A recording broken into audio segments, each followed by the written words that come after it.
Hi lovely people. Hi everyone. Good to see you guys. It's been so long since we sat down to do a talking vlog. Yes, karibu. Karibu sana. Yes, we've been doing a lot of pranks and dances and I hope you enjoyed.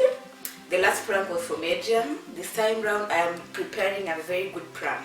Okay. We shall see how it goes. Oh, okay. I'm waiting. You're waiting? Let's see. So today we are coming back with a serious topic, and the topic for today is preparing a wedding in Bordeaux.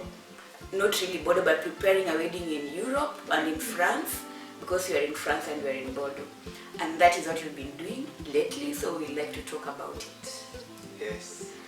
Yeah, so where to start? Oh my god, there's so many things to talk about, but we'll try to talk about them. And if you have any questions, please feel free to ask down below. Feel free to send us on our Metien WhatsApp, on our Metien Facebook page, on our Metien Instagram, or on YouTube. We'll be right here to answer them and to help you. Yeah, so where to start? First of all, here there are two things, or one thing that is very important about planning a wedding in France or in Bordeaux. The first thing is you need to contact your city hall. City hall is like, it's called in French, city hall? Hôtel de Ville. Hôtel de Ville, it's like the civil sort of wedding back in Kenya, but that gives the authority for any weddings or any marriages here in France. So before you think about religious or church or tradition and everything, the city hall is the first thing. Yeah, the first thing to set an appointment and to see the documents to get. Exactly. And yeah, so we'll talk about a little bit about those documents, what related to us, because as you know, I'm a foreigner, I'm not from France, I'm not from Europe, I'm from Kenya, Africa, so definitely there's going to be different needs, and he will tell us about the French, what you need as a French person to get this wedding permission here in France.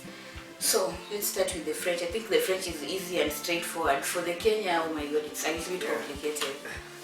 So it's easy and simple.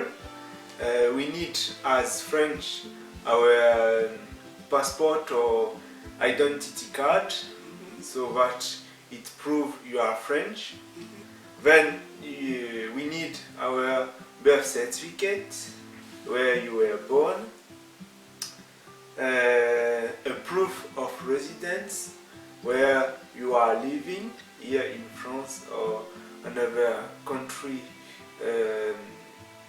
like French island. But the proof of residence was like bill, electricity bill. Yes, the proof of residence, it's simple. Your address on a bill or whatever. Yeah, it can be like an electricity bill or a gas if you are using gas, or water bill. That shows, I think it's for 3 months or for 1 month. Yeah, so all these documents have to be valid 3 or 6 months. Yeah. For example, the birth certificate 3 months, the address, the proof of residence 3 months too. So more than 3 months, the city hall can't approve the procedure of marriage. Yeah, and I think basically that's it for the French, what you need. Yes. But if we've forgotten anything, we'll tell you along the way, because we are also here and there. Yeah, so for the Kenyan or for a foreigner, any other foreigner, what you need to do is you need some documents, and these documents you need to apply them at your embassy, usually, unless you have them, which in most cases most people don't have. So first thing, you need your birth certificate, and this birth certificate, they say it has to be only 3 months old. As you know, in other countries like in Kenya, we are given a birth certificate when we are born, and that's it. You use that everywhere. But in France, it's different. Like every time you need a birth certificate, you go to the city, the town where you are born, and they print out for you with a particular date, for example, for today. So if you're making this application, you need to print it less than 3 months away. So in this case in Kenya, because you don't have this system, your embassy will notarize for you, and they will write a letter, to say, this document is valid and it's from Kenya and it can be used regardless of if it was produced in 1990 or whatever. But the thing is, it has to be translated to French. Yes. Every other document that we'll talk about has to be translated from English to French. This is done by the embassy, of course, at a fee. And also you can do it in other organizations, but usually they need an authorization from a lawyer or an advocate, and it's better to do it at the embassy. Yes. So the birth certificate is the first thing. Second thing, they need a document called certificate de célibat. Yeah, certificate de coutume. No, before coutume, there's one that comes célibat, and then we use it to produce coutume. What was it in English? Certificate of non-impediment impediment to marriage. Yeah, certificate of no impediment to marriage. So this certificate says, it comes from your government, and it says that this person is single, is not married, and is free to marry this other person. So of course when you apply, you have to apply for this certificate, and you have to write down the things that it's a form you fill. Yeah.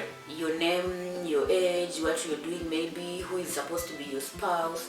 You have to attach some documents. You have to attach your passport, your residence permit, that of your spouse. There are very many things that you have to fill in, and it's better if you go to the embassy and just search the name and see all those things. The name. So this document is for single. As you are single, you have to fill this form to get the certificate of non-impediment to marriage. But if you were married before, it's another document. Yeah, it's a different process. It's a different process, but it's still the same. You have to prove you are not married anymore, and to get this document to bring to the city hall. Exactly. So for us, we don't know about that because we haven't both been married before. We know about the certificate de célibat. And to be sure to tell you a little bit about that whole process, it's not easy, it's not straightforward, especially if you're not living in Paris, because you have to send your documents to the embassy, you have to make sure it got there. Embassy in the country of the spouse. Yeah, like for here, we have to send it. For here in France, we send it to Paris, the embassy of Kenya in Paris. Yes.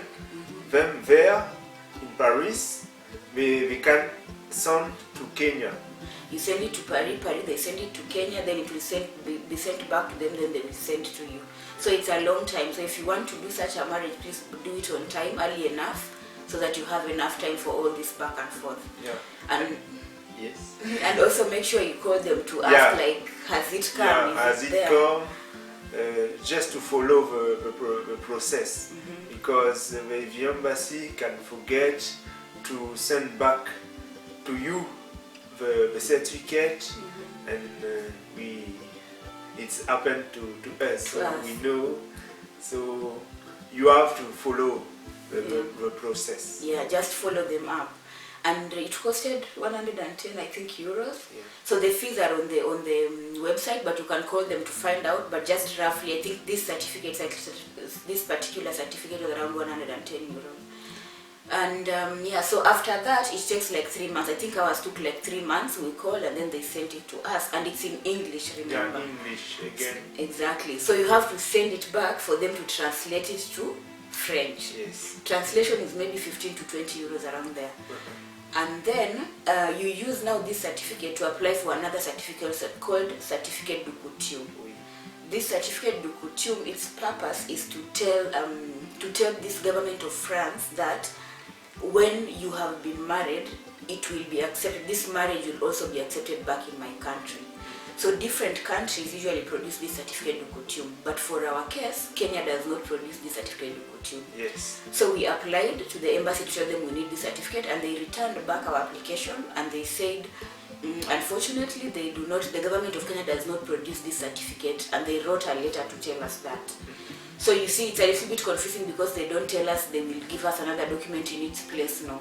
So what we did, we now called the city hall to tell them my country does not produce this document. And they said it's okay as long as we have proof that it does not produce this document. From Kenya government. And this is the letter now. Yeah, the letter. Yeah, to come to say that they do not produce this document. What else have I forgotten? Certificate de coutume, certificate de célibat, birth certificate. Passport. Yeah, passport and proof of residence. Like, for example, for me, I'm a student in Germany. There's somewhere that I live, and here in Europe and France and Europe generally, where you live, you have your address registered. So if someone searches this address, for example, these authorities, they can see it's true. Matron has been registered to read here, to study or live here. So you need this certificate, and for me it was written in German. Yeah. So they also needed us to translate that, because the French, they say it has to be in French, like they have to understand it, which again is money, because you have to get a translator who like can translate between German and French.